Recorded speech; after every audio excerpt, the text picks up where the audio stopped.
Mundra port, Adani port या फिर drugs supplier port, बदनामी में गुमनाम हुआ यह पोर्ट गुजरात का है। गुजरात, अब इसे प्रधानमंत्री नरेंद्र मोदी का कहें या फिर देश के प्यारे मोटा भाई का।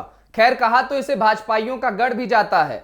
ये उन्हीं गांधी का गुजरात है जिसे कई सत्याग्रहों के लिए जाना जाता है। ये वही गुजरात है जहां से संविधान निर्माता अंबेडकर को अछूत होने के कारण किसी होटल में रहने की जगह नहीं मिली थी। इसी गुजरात में देश के लौह पुरुष सरदार वल्लभ भाई पटेल की 182 फुट लंबी प्रतिमा बनाई गई है।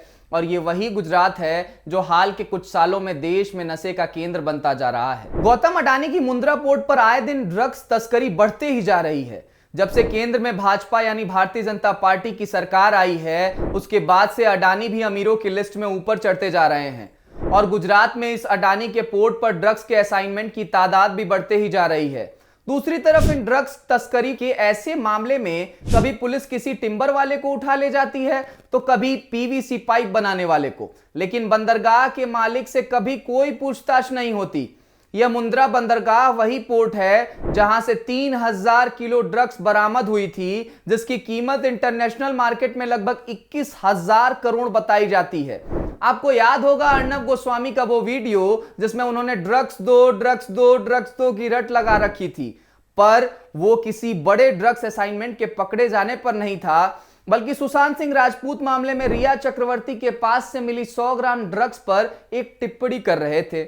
हमारी सरकार और मीडिया की यही खासियत है कि एक तरफ वह 100 ग्राम ड्रग्स के लिए अपना सब कुछ लगा देते हैं, सारी जांच एजेंसियां उनके पीछे होती हैं और सारे मीडिया चैनल्स दिन रात उन्हीं की धज्जियां उड़ाते रहते हैं। दूसरी तरफ गुजरात में अडानी के पोर्ट से इतनी बार और इतने बड़े बड़े ड्रग्स असाइनमेंट पकड़े जाते हैं, पर सरकार और मीडिया के कान में जू तक नहीं रेंगती। इससे यह तो समझ ही आता है कि जो सरकार के साथ है, सरकार भी उनके साथ खड़ी है। आने वाले साल 2023 की शुरुआत में विधानसभा चुनाव है, जबकि 2024 में देश में लोकसभा चुनाव है यानी जनरल इलेक्शंस हैं। यह देखना दिलचस्प होगा कि सरकार इन ड्रग्स तस्करी के मुद्दों का सच जनता के सामने लाकर जनता का दिल जीतेगी या विपक्ष इन मुद्दों के जरिए गुजरात और देश में अपनी जगह बनाएगा। आपको आज हम ये भी बता दें कि अडानी का यह बंदरगाह इस वक्त देश में नकली दवाओं और ड्रग्स की ट्रैफिकिंग का ही नहीं बल्कि नार्को टेररिज्म का भी सबसे बड़ा जरिया बना हुआ है।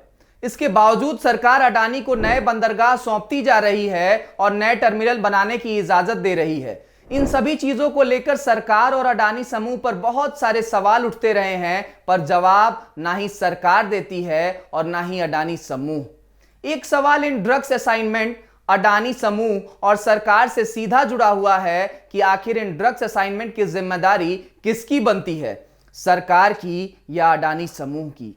सरकार अलग अलग ड्रग्स मामलों पर अपना दोहरा चरित्र क्यों दिखा रही है?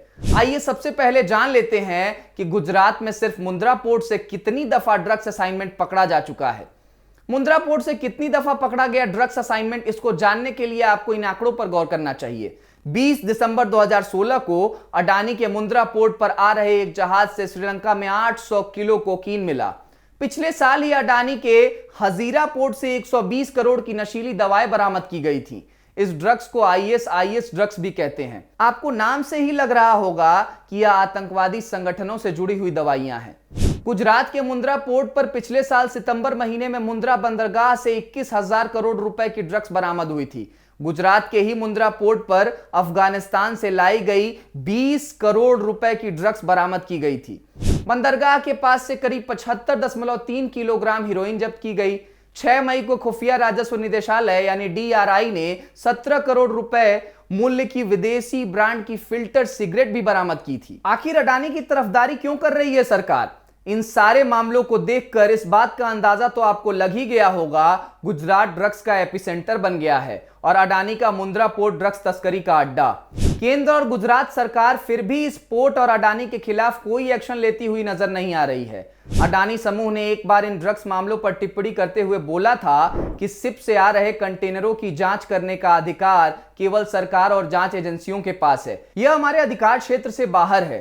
दूसरी तरफ सरकार की ओर रुख करें तो कुछ गिरफ्तारियों के अलावा इन ड्रग्स तस्करियों के पीछे का पूरा सच अभी तक सामने नहीं आया है। यह केंद्र सरकार का दोहरा चरित्र ही दिखाता है कि एक और 100 ग्राम ड्रग्स के लिए इतनी जद्दोजहद और दूसरी तरफ इतने बड़े बड़े ड्रग्स तस्करी यानी असाइनमेंट पर खुद उनके गढ़ गुजरात में जो हो रहा है उस पर केवल सिर्फ तस्करों की गिरफ्तारियां।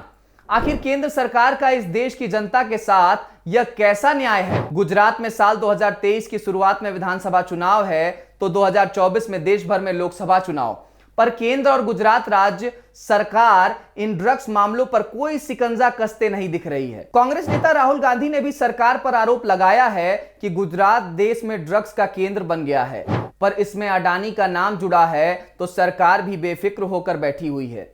राहुल गांधी ने सरकार को घेरते हुए कहा था कि कभी ड्रग्स को गुजरात के मुंद्रा बंदरगाह से ले जाया जाता है, लेकिन सरकार कोई कार्रवाई नहीं करती। यह गुजरात मॉडल है। अब जनता के सामने सवाल यह होगा कि आने वाले चुनाव में वो नरेंद्र मोदी के नाम पर बटन दबाती है या फिर ड्रग्स तस्करी के चक्कर में सरकार को कटघरे में खड़ा करती है। विपक्ष के लिए भी यह मुद्दा गंभीर होगा और देखने योग्य होगा कि विपक्ष इन मुद्दों को आने वाले चुनाव में भुना पाती है या एक बार फिर एक कमजोर विपक्ष का चोला पहनकर कहीं कोने में बैठी रहती है। आपको यह खबर कैसी लगी? अपने सुझाव और अपने जवाब कमेंट करके हमें जरूर बताइए। और अडानी का यह मुंद्रा पोर्ट क्या ड्रग्स तस्करी का एपिसेंटर बन गया है, इस पर भी अपनी राय जरूर दें। ऐसी अन्य खबरों के लिए हमारे YouTube चैनल को सब्सक्राइब कर लें, हमारे Facebook पेज को लाइक कर लें। बहुत धन्यवाद।